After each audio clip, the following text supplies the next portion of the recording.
नमस्कार दोस्तों, हमारी आज की कहानी है शर्मिला नेथानी शर्मा जी की रचना झूठी इज्जत। तू जब भी मायके रहने के लिए आती, माँ बाप और भाइयों की पसंद पूछ पूछ कर खाने का सामान मार्केट से खरीद कर उनके लिए लाती। रसोई में बने सामान रखने की अलमारी का पूरा एक रेक उसकी लाई चीजों से भर जाता। समय समय पर वह माँ बाप और भाइयों के लिए कुछ कुछ उपहार भी लाती। नीतू की लाई चीजें और उपहारों की गिनती परिवार वालों को नीतू की आर्थिक स्थिति का एहसास कराती। सब मानते कि नीतू का पति अच्छा कमाता है, तभी तो नीतू दिल खोलकर खर्चा कर पाती है। जब भी नीतू आती, हमेशा नए कपड़े, पर्स, चप्पल उसके पास होते। अपना कई सामान जो अक्सर नया ही होता, वह अपनी माँ सरला को दे जाती। नीतू के मायके आने से पहले उसका फोन आ जाता और साथ आती उसकी हिदायतें। चाय के साथ क्या परोसा जाएगा, यदि वह खाना खाएगी तो खाने में क्या बनाया जाएगा, सब बातों की योजना नीतू द्वारा ही निर्धारित होती। जब विजय भी आता तो हिदायतें तो फोन पर ही मिल जाती, किंतु नीतू अपने घर वालों की फरमाइश से सामान न लाती, अपितु एक दो चीजें अपनी इच्छा अनुसार ले आती। नीतू अपनी हर बात से अपने मायके वालों को इस बात का एहसास कराने से न चूकती कि उसकी वित्तीय स्थिति उसके मायके से कितनी बेहतर है। वह अपनी हर वस्तु के बारे में बात करते हुए वस्तु का मूल्य भी अवश्य बताती। परिवार के सभी सदस्य तो नीतू के व्यवहार से खुश थे, किंतु भाभी रचना को नीतू का हर बात में किया जाने वाला दिखावा अच्छा न लगता। रचना स्वयं बेटी और बहू थी, इसीलिए रचना को नीतू की वह अनकही बातें भी समझ आती, जो बाकी लोगों को अपनी बहन और बेटी होने की वजह से समझ नहीं आती थी। नीतू के ससुराल में पति विजय, दो बच्चे, सास निर्मला और ससुर विजेंद्र जी थे। नीतू के कहे अनुसार निर्मला और विजेंद्र जी का व्यवहार नीतू के प्रति हमेशा बुरा रहा।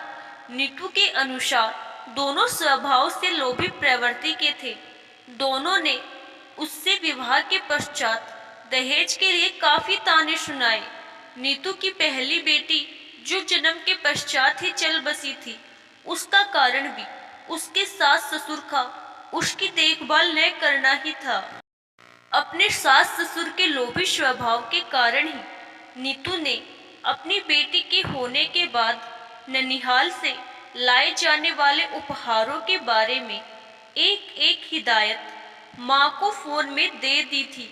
बेटे के तो जन्म के पूर्व ही स्वयं आकर उसने दिए जाने वाले उपहार पिता से पैसे लेकर खरीद कर रख दिए थे। समय समय पर पूरे किए जाने वाले रिवाजों में बेटी को मायके से मिलने वाले उपहार नीतू समय से पहले स्वयं आकर सास ससुर के तानों का हवाला दे अपने माता पिता से खरीदवाती। नीतू के पिता रिटायर व्यक्ति थे, जो बेटी के कहे अनुसार अपनी हैसियत से अधिक खर्च करने के लिए मजबूर थे। नीतू की माँ नीतू की डिमांड से क्रोधित हो नीतू की कही बातों के अनुसार अपने हर जानने वालों के सामने निर्मला और विजेंद्र जी की बुराइयां करती। साथ ही वह नीतू की अच्छी आर्थिक स्थिति और उसकी सुविधाओं का चर्चा करना भी कभी नहीं भूलती। रचना 3 वर्षों तक नीतू के साथ रह चुकी थी और उसके स्वभाव को भी जानती थी। रचना को बहुत अचंभा होता कि नीतू की विरोधी भाषी बातों पर घर वालों का ध्यान क्यों नहीं जाता। रचना नीतू के 7 साल के वैवाहिक जीवन में निर्मला और विजेंद्र जी से 7-8 बार उन्हीं के घर पर मिली थी। निर्मला जी को हमेशा रचना ने अपने काम में ही व्यस्त देखा। विजेंद्र जी बड़बोले स्वभाव के व्यक्ति थे।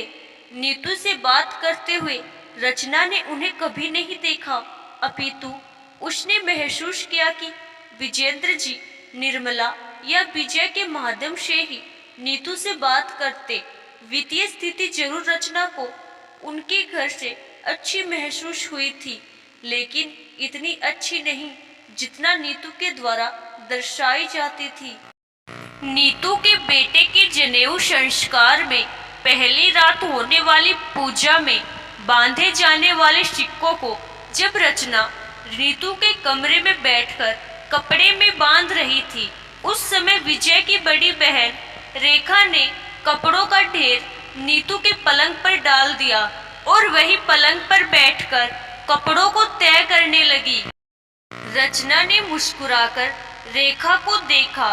रेखा ने मुस्कुराते हुए कहा, तुम्हारे पति तो बहुत बढ़िया भाई हैं, अपनी बहन का ध्यान बड़ा रखते हैं, हर बार उपहार में कपड़ा, वाह भाई हो तो ऐसा। नीतू की तो सारी जरूरत तुम लोग ही पूरी कर देते हो। रचना ने आश्चर्य से रेखा की तरफ देखा। नीतू ने घबराई सी हालत में कमरे में प्रवेश किया। रेखा ने प्रश्न सूचक दृष्टि से नीतू को देखते हुए पूछा, पंडित जी को कुछ और सामान चाहिए? नीतू ने नय में सिर हिलाया। रेखा रचना की तरफ देखकर मुस्कुरा दी। रचना को नीतू की घबराहट का अंदाजा हो गया। नीतू सहज होते हुए बोली, रेखा दीदी चलो आप भी पूजा में बैठो। भाभी आप भी आ जाओ। रचना ने सिक्कों को कपड़े में बांधते हुए कहा, इन्हें पूरा करके आती हूँ। पूजा में माँ का होना ज्यादा जरूरी है, बुआ का नहीं।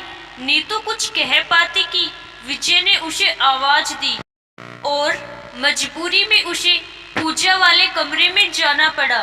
रेखा ने बिल्कुल सहज लिहाजे में कहा, सच्चाई सबको पता होती है। हाँ, मुंह पर सच बोलने से रिश्ते खराब होते हैं, इसीलिए सब चुप रहते हैं। चलती हूँ, वरना नीतू बेचारी का बीपी शुगर बढ़ जाएगा। मुस्कुराते हुए रेखा कमरे से बाहर चली गई। रचना को अपने मायके के पड़ोस में रहने वाली रमा भाभी की याद ताजा हो गई। रमा 3 बहनें और 2 भाई थे। पिता सरकारी नौकरी में कलरक के पद में और माँ घरेलू महिला थी। बड़ी बहन का विवाह हो चुका था। रमा दूसरे नंबर की संतान थी। छोटे भाई बहन पढ़ने वाले। 10वीं पास रमा का विवाह हमारे पड़ोस में रहने वाले 8वीं फेल पप्पू भैया से कर दिया गया। पप्पू भैया के पिता की गाड़ी रिपेयरिंग की चलती दुकान थी। पप्पू भैया सबसे बड़े थे, इसीलिए जल्दी पिताजी के साथ काम सीखने लगे। हाथ का काम था, इसीलिए जो काम करते उसका पैसा खुद रख अपनी नई ब्याहता पत्नी के हाथ में रखने लगे। रमा के तेवर ही बदल गए। एक कमरा किचन में 19 साल रहने वाली लड़की बिना गाड़ी के मायके न जाती, नया पहन ओढ़ कर जाती और कुछ ना कुछ साथ लेकर आती। हर बार ससुराल में दिखाती मायके से यह मिला।